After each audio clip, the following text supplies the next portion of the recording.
Revolver को फेंक दिया, फिर ये कौन इनकाउंटर की बात होता है? ये तो सरासर हत्या है। जो प्रशासन लोगों के रक्षा के लिए वर्दी दिया गया था, वो प्रशासन वर्दी के आड़ में भक्षक का काम कर रहे हैं। इनकी आवाज उठाने के लिए सदा सदा के लिए इनकी आवाज को दबा दिया गया। जॉब फॉर डिसमिस, ऐसे लोगों को दोबारा नौकरी पर रहने का कोई अधिकार नहीं है। और उस जगह को भरत नगर, भरतपुर जो भी है, भरत भूषण तिवारी के नाम से होना चाहिए। जब मेरी मृत्यु हो, तुम्हारे शरीर के एक एक अंग भारतीय जवान को दान दे देना। ऐसा कोई कहने वाला कोई, जब आपकी बहू पे, जब वहां के जनता ने गलत काम का विरोध किया तो आप उसको बता रहे थे कि जान मारने की धमकी दे रहा है, ये हमारी बहू का हत्या कर देगा। आप जैसे बड़बोलेपन का नेता इस बिहार में रहेंगे तो मैं कह देता हूं कि इसी बिहार के फल्गु नदी में एनडीए सरकार का पिंडदान यही मांझी जी करवा देंगे। वीडियो में दिख रहा है, उनके लाइव वीडियो में, कि हथियार फेंकने के बाद एक पुलिस अधिकारी गोली मारता है, उसके बाद उसका लाइव कट जाता है और उसके बाद 200 किलोमीटर से चल कर आए हैं यहाँ पर। आप वीडियो देखे होंगे कि हथियार फेंकने के बाद इनकाउंटर किया गया। आप इसको क्या मानते हैं? देखिए, बेहद दुर्भाग्यपूर्ण घटना है। अब सरकार और प्रशासन से लोगों का विश्वास उठ चुका है। जो प्रशासन लोगों के रक्षा के लिए वर्दी दिया गया था, वो प्रशासन वर्दी के आड़ में भक्षक का काम कर रहे हैं। ये भरत भूषण तिवारी ये शोषितों वंचितों के लिए और बाढ़ पीड़ितों के पूर्ण निवासन का आवाज उठा रहे थे। इनका मांग जायज था। इन्होंने कहा कि गड्ढे से उठा करके फिर आपने गड्ढे में डाल दिया, फिर बाढ़ आएगा, फिर इनकी घर तबाह हो जाएगी। ये मिट्टी भराई की बात कर रहे थे। लगातार एसडीएम से, डीएम से, पुलिस अनुमंडल पदाधिकारी से मुलाकात कर रहे थे। इनकी बातों को ना सुना गया, और इनको बातों को तो ना सुना गया तो खैर छोड़ दीजिए, इनकी आवाज उठाने के लिए सदा सदा के लिए इनकी आवाज को दबा दिया गया। तो आप साजिश के तहत आप एक क्रांतिकारी वीर युवा को आपने हत्या कर दिया। मैं इसको इनकाउंटर नहीं कहूंगा। इनकाउंटर तो तब होता जब आप एक आधतन अपराधी को अपने आत्मरक्षा में गोली चलाते। यह व्यक्ति आपके सामने आत्मसमर्पण कर दिया, अपने रिवॉल्वर को फेंक दिया, फिर ये कौन इनकाउंटर की बात होता है? ये तो सरासर हत्या है। और आप लंगड़ा ऑपरेशन बिहार में चला रहे थे, पैर में गोली मार सकते थे। और एक दिन पहले यही बिहार पुलिस प्रशासन ने प्रेस विज्ञप्ति रिलीज करते हुए कहा कि व्यक्ति मानसिक रूप से पागल है। तो मानसिक रूप से पागल व्यक्ति की हत्या का आवश्यकता क्यों पड़ा? क्या कोई बड़ी राज छुपाने की साजिश थी, या आपके अपनी गलत रवैये के खिलाफ कोई ना बोले, इस आवाज को दबाने का प्रयास था? मैं बिहार सरकार से मांग करता हूं, माननीय मुख्यमंत्री सम्राट चौधरी जी, आपने कहा कि बिहार में कोई भी गुंडा हो बचेगा नहीं, तो आपका प्रशासनिक गुंडा निकले बुहारा में, क्या ये बचेंगे कि नहीं? इसका सफाई दीजिए। आप खुद गृह मंत्री हैं। ये वर्दी के आड़ में जो हत्या किया गया, हत्यारा निकले, इन हत्यारों को कठोर से कठोर सजा मिले। जॉब फॉर डिसमिस, ऐसे लोगों को दोबारा नौकरी पर रहने का कोई अधिकार नहीं है। और परिवार के सदस्यों को एक सरकारी नौकरी और मुआवजा देने का काम बिहार सरकार करे, क्योंकि कोई माय के लाड़ा पैदा नहीं लिया कि भरत भूषण तिवारी को लौटा सकता है। लेकिन इस परिवार का जो दयनीय स्थिति है, जो परिवार का गरीबी हालत है, उस गरीबी हालत पे सरकार को अपने तरफ से सहयोग करने का है, और उनको करना भी चाहिए। परिवार से मिले क्या? परिवार कुछ बताया क्या? नहीं, उनकी मांगे हैं? हाँ, उनकी मांगे हैं। उन्होंने कहा कि हमारे एक सदस्यों को सरकारी नौकरी होना चाहिए, और उनकी मांग क्या रहेगा? हम लोग उनकी स्थिति को देखते हुए, हम सबों का मांग है, पूरे बिहार का मांग है, पूरे आरा जिला का मांग है कि इस परिवार का स्थिति दयनीय है, आर्थिक स्थिति ठीक नहीं है।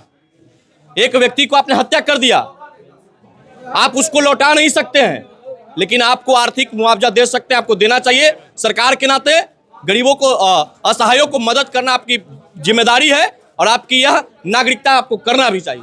जोनिया के लोगों को जहाँ पे विस्थापित किया जा रहा है, यहाँ के लोगों का मांग है कि वहाँ पे भरत नगर नाम दिया जाए उस जगह को। हाँ, निश्चित तौर पे, क्योंकि उसकी लड़ाई ये लड़ रहे थे। उस जगह को भरत नगर, भरतपुर जो भी है, भरत भूषण तिवारी के नाम से होना चाहिए, क्योंकि भरत भूषण तिवारी कोई आतंक अपराधी नहीं था, एक समाज सेवी व्यक्ति थे जो हमेशा गरीबों के लिए लड़ाई लड़ते थे, बाढ़ पीड़ितों के लिए लड़ाई लड़ते थे। और इनका अगर फेसबुक अकाउंट को खंगाला जाए तो लगता है एक साल में इन्होंने लगातार जन सेवा के लिए हमेशा तत्पर हैं। और इनको तो खुद जिला पदाधिकारी इनको प्रशस्ति पत्र दिए। क्या आतंक अपराधी को प्रशस्ति पत्र कोई देता है? कोई जाकर के प्रशासन को पौधा देता है आतंक अपराधी? ये व्यक्ति समाज सेवी थे, और मुझे ऐसे भाई पे गर्व होता है कि जिन्होंने कहा कि जब मेरी मृत्यु हो, तुम्हारे शरीर के एक एक अंग भारतीय जवान को दान दे देना। ऐसा कोई कहने वाला कोई माइकल इस धरती पे नहीं है। और इस व्यक्ति ने कहा, आप ऐसे गरीबों, असहायों, बाढ़ पीड़ितों का आवाज उठाने वाला का आपने आवाज दबा दिया, ये हत्या का पाप सरकार और प्रशासन दोनों को लगेगा। इस मामले में देखा जाए तो शाहपुर एसएसओ को निलंबित कर दिया गया था। उससे निलंबित से ही ये मामला ठंडा नहीं पड़ना है। जॉब फॉर डिसमिस, ऐसे लोग के द्वारा पुनः नौकरी में रहने का कोई अधिकार नहीं है। जिनको वर्दी का मर्यादा पता नहीं हो, जिनको बिहार पुलिस का मर्यादा पता नहीं हो, वैसे व्यक्ति को नौकरी करने का अधिकार नहीं है। वो वर्दी की आड़ में गुंडा थे, वर्दी की आड़ में हत्यारा थे, वैसे हत्यारा को सजा मिलना चाहिए। आप ही की सरकार है, इसमें तो जीतन नहीं, मेरी सरकार नहीं है। यहाँ पे जो बीजेपी की सरकार है, जीतन राम मांझी जी को, पुलिस वेल डन है। हाँ तो वोट इमामगंज की जनता को भी बेल्डन कहेगा बिहार की जनता। जब आपकी बहू पे, जब वहां के जनता ने गलत काम का विरोध किया तो आप उसको बता रहे थे कि जान मारने की धमकी दे रहा है, ये हमारी बहू का हत्या कर देगा। आपकी बहू का प्राण का कीमत है और गरीब असहाय का बेटा का प्राण का कीमत नहीं है। बेल्डन कहेगा बिहार की जनता, बेल्डन कहेगा इमामगंज की जनता। यही बेल्डन कहने के चक्कर में मखदूमपुर से जनता आपको खदेड़ दिया।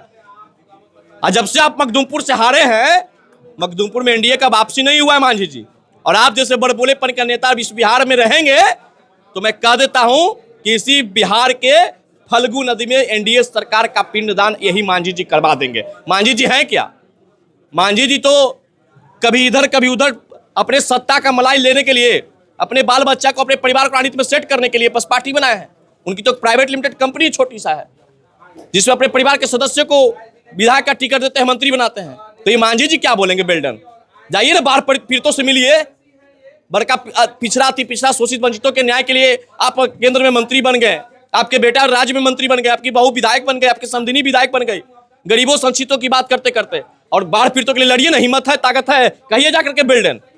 जाइए बाढ़ पीड़ितों के सामने कहिए कि भरत भूषण तिवारी का हत्या हुआ जो बेल्डन है, उसके बाद वहां के जनता को खदेड़ के जब भगागा ना तो समझ में आ जाएगा। बिहार सरकार के भोजपुर के दो मंत्री है, अभी तक यहाँ परिवार से सूद लेने। ये देखिए, इसमें पूरे लोगों का सर झुका है। वो अपने प्रशासन के गलत रवैयों के खिलाफ नहीं आ सकते, नहीं बोल सकते हैं। उन सबों का सर झुका है प्रशासन के गलत कामों से, गलत रवैयों से। इस पे जवाब नहीं जुट रहा है, सफाई देना आकर के। यहाँ के माननीय मुख्यमंत्री जी खुद कह रहे हैं कि मानसिक रूप से अस्वस्थ व्यक्ति उसको प्रकार के इलाज के लिए भेजा गया है, और उसी दिन हत्या। या तो मुख्यमंत्री जी बिहार की जनता से झूठ बोले, या भोजपुर की प्रशासन मुख्यमंत्री से झूठ बोला। इसकी जांच होना चाहिए, और तमाम लोगों को जो जो इस घटना में संलिप्त वर्दीधारी गुंडे हैं, उन सभी लोगों को बर्खास्त किया जाना चाहिए। एक सवाल ये है कि अभी कुछ महीने पहले शाहपुर में AK-47 मिला, उस व्यक्ति का इनकाउंटर नहीं हुआ, उसको पकड़ के जेल में डाल दिया। यहाँ पे इनकाउंटर, हम तो कह रहे हैं कि क्रांतिकारियों को आवाज उठा, यानी क्रांतिकारियों को जो गरीबों असहायों के लिए, बाढ़ पीड़ितों के लिए लड़ाई लड़े, उसकी आवाज को आपने सदा के लिए दबाया साजिश के तहत। लेकिन एक भरत भूषण तिवारी का आपने हत्या कर दिया, इससे आवाज दबने वाला नहीं है। हम सब भरत भूषण तिवारी बन के गरीब असहाय की आवाज उठाएंगे। करिए इनकाउंटर।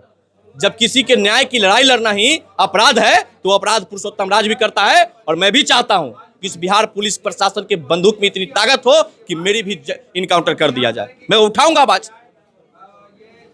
गरीबों असहायों का इनकाउंटर, किसान का बेटा का इनकाउंटर, मंत्री के बेटा घटना घटित करे, विधायक का बेटा घटना करे तो कोई केस नहीं करूँ, नहीं। ये बिहार की जनता आपका हिसाब करेगा।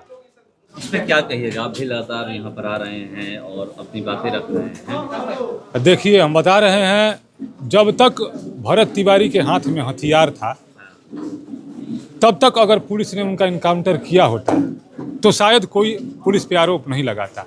लेकिन हथियार फेंकने के बाद, साफ वीडियो में दिख रहा है, उनके लाइव वीडियो में, कि हथियार फेंकने के बाद एक पुलिस अधिकारी गोली मारता है, उसके बाद उसका लाइव कट जाता है।